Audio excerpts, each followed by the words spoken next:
So we got to talk about it. We're going to do this one quick. I want to hear what you guys have to say down below in the comments section. The end of the game. What do you guys think? It was a controversial one.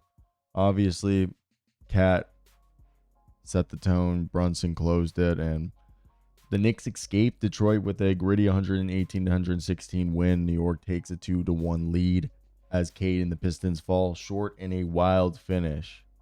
Yeah, I need to hear your guys' thoughts there. I think we all know the rule of basketball. And Tom Thibodeau said it best at the presser. It's unfortunate. I think if I was a Detroit basketball fan, I would be absolutely irate. Not at all how you want a game to finish.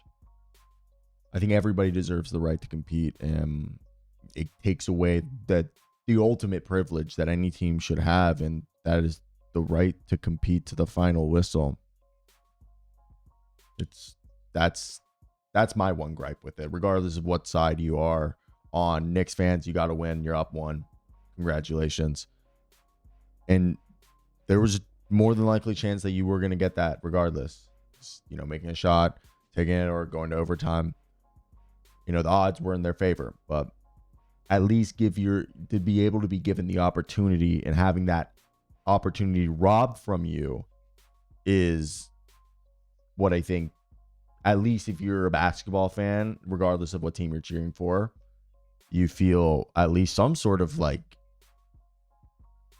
compassion for that you just got robbed.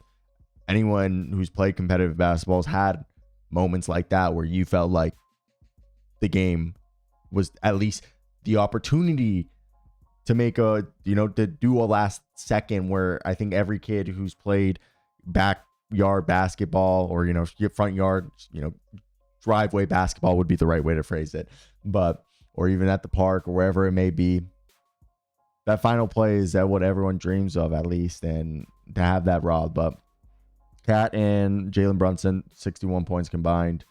They were fantastic. Josh Hart had 6, 11, and 9. Mikal Bridges had a good night. Cade Cunningham, the Black Luka Doncic, orchestrated the offense, but it was the 6 turnovers, and you can blame the refs or not. Almost 30 free throws attempts for the Knicks. That kept them there. It wasn't Malik Beasley, but no, it was the flamethrower himself tonight, Tim Hardaway Jr., who had, I think, was that a career high 7 threes from deep? Dennis Schroeder is just the energy guy, secondary creator off the bench. And in a game where the Knicks shot almost 60% true shooting, the Pistons shot 61% true shooting, which is absolutely absurd. And we're honestly a better shooting team. It's just their assist to turnover ratio was awful in comparison to the Knicks, and the Knicks dominated them inside. The turnover differential, they had 14 turnovers. They just were losing that. And the Knicks came out with a stronger start, had the duo and the Swiss Army knife of Josh Hart.